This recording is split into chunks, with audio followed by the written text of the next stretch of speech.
It's a showdown. Who is best pony? Let's find out.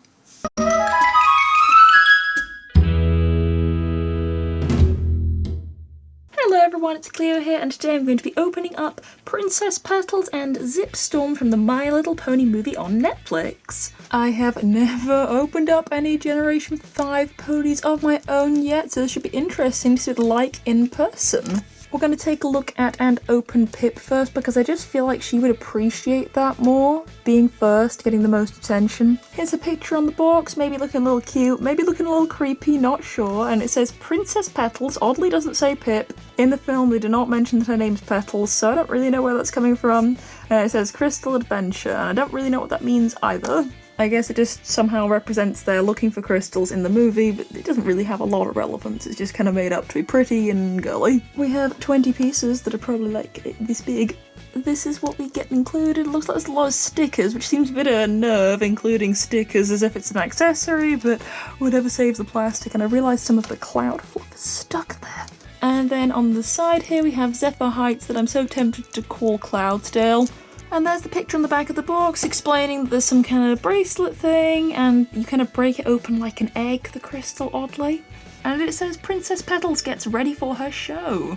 And then there's a very obviously computer generated image of her on the back, which is definitely not the toy. Please take a look at the colours there. The accessories, all the sparkle on it all, even the colour. And the reality, it doesn't really look like that. I do prefer the concept image on the back. So now we're going to quickly unbox her. We get a poster. Oh look, they're actually doing coloured pamphlets again. And then there's the other characters. I know they're doing Hitch like this as well, but they're not showing them. And then there's our girls. I had no idea it came with a cute little poster. And here is little Pipp out of the box. She looks really cute.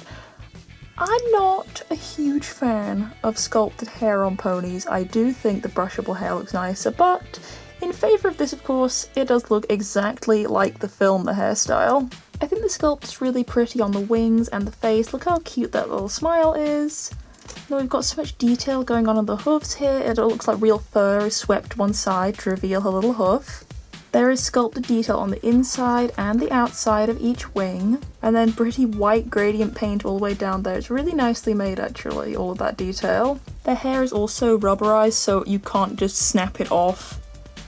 Even though I think the colour looks a little bit like methylated spirits purple, which is not the most attractive and really not that accurate to the film, the style and the shape of it here is just perfect compared to the film. The only thing it's missing is her little kind of crown headband thing. I think they probably should have sculpted that in if they wanted to make it like perfectly accurate, but I'm not really bothered either way. She is posable on a ball joint on her head, so she can go all the way around side to side, like an owl if you want, and nod and shake it any way. So that's really good posability for photos. Her legs can go forward like this, so I guess she can kind of soar off and fly. And they can sort of go backwards a little bit, but not much. The hind legs really can't go forward, sadly. The Guardians of Harmony ponies from G4 are the most similar to this, and you could bend their legs forward. They kind of went outward like this way, but these ones won't go forward, they'll only go back. I don't really understand that. It would be better if they went forward and not back. Her tail is also posable, so you can shake it side to side. And each wing is also on a ball joint, so you can just turn them out like that, or go up and down with it, make her fly. So you can get her in some really cute poses. Unfortunately, there's a lot of stamp stuff going on her belly because her feet are just so tiny. Usually with G4 ponies they had it on this, but they can't because they're so weeny, and they've also got holes in each foot now, and I guess that's for some future play sets maybe they have in mind.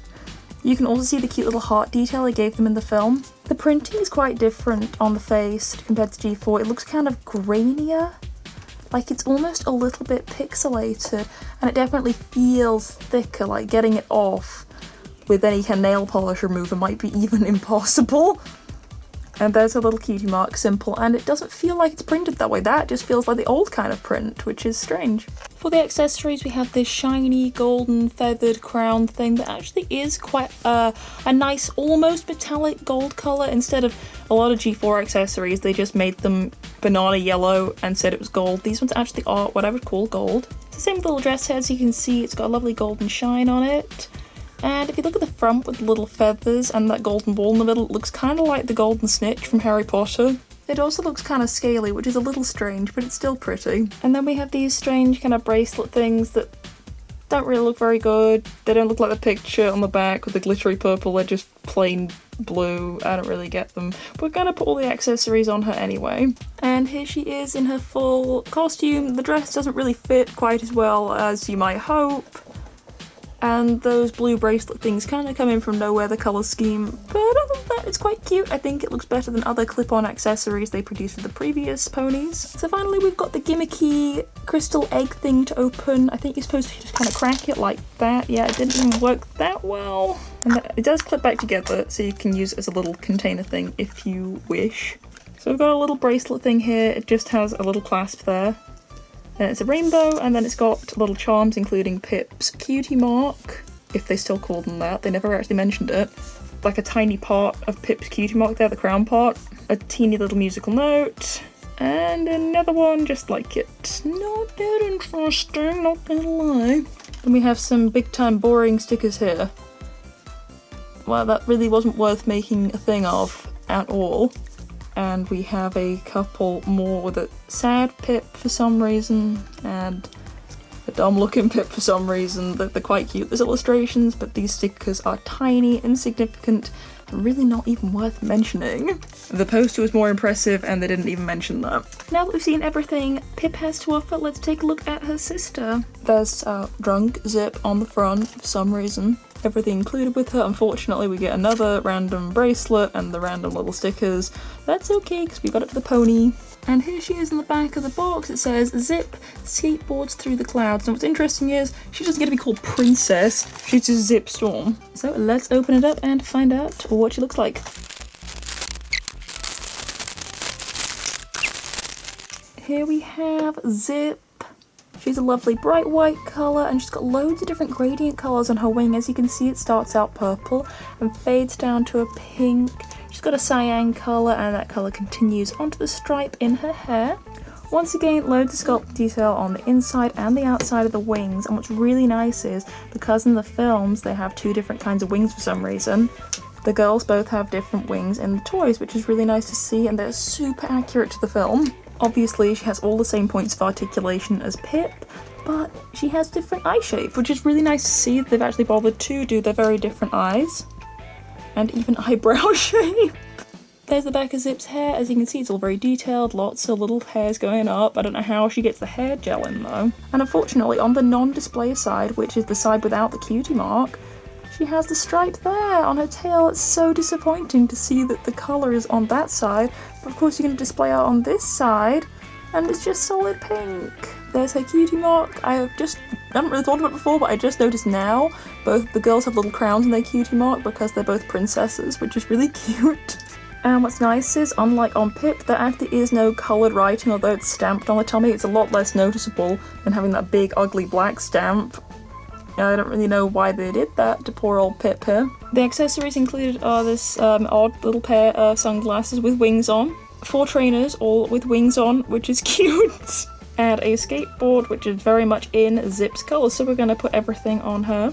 I should mention the shoes actually are left and right aligned. As you can see here, this one tilts in and then this one tilts in the opposite direction, which is nice. And here she is looking kind of dorky with all her accessories. I don't think she'd wear all of this at once, but here she is wearing it anyway. What's really nice is the shoes all have holes in, just like the feet, so you can plug her right onto this with the shoes. And the wheels do roll. And now we're going to end it with the most disappointing part, which is the sparkly pink egg crystal thing. Oh, it was more satisfying though this time, it all fell out. So we basically have the same bracelet, but this time it has a big blue pair of wings charm. We have Zipp's cutie mark, 2 very slightly different shades of pink, also in lightning bolts, 2 more of those tiny little crown charms, and some tiny little lightning bolt thing. I don't know if it's meant to be an earring. Is it an earring? It's gonna make it look so edgy. I think it is. She's got an earring now, it's way too high up, but you get the picture. Oh my gosh, it's a matching one! And it's got to be one though, really. She would never wear both at the same time, we know this. The fandom decided on a personality for her, and she's the kind of person who would wear one earring, I think. Look at they just kind of shoot out like lasers. So we have some mega boring crystal lightning bolt wing stickers going on. Tiny, very boring, not very good. Some tiny but very cute illustrations of Zipp. If you're gonna include stickers like it's a feature, you know, you could afford to make them a lot bigger than that. These are tiny. Although it's not explained anywhere, I think from the back of the box you're supposed to be able to kind of decorate your pony with these as if they're tattoos. I mean, we can try. I don't think it's gonna look very good, but we can try it. Like that. Yeah, well, that's great. Not. And that is what the two of them look like. I think their bodies of G5 ponies, they're a little too skinny. Get your tail back down, love.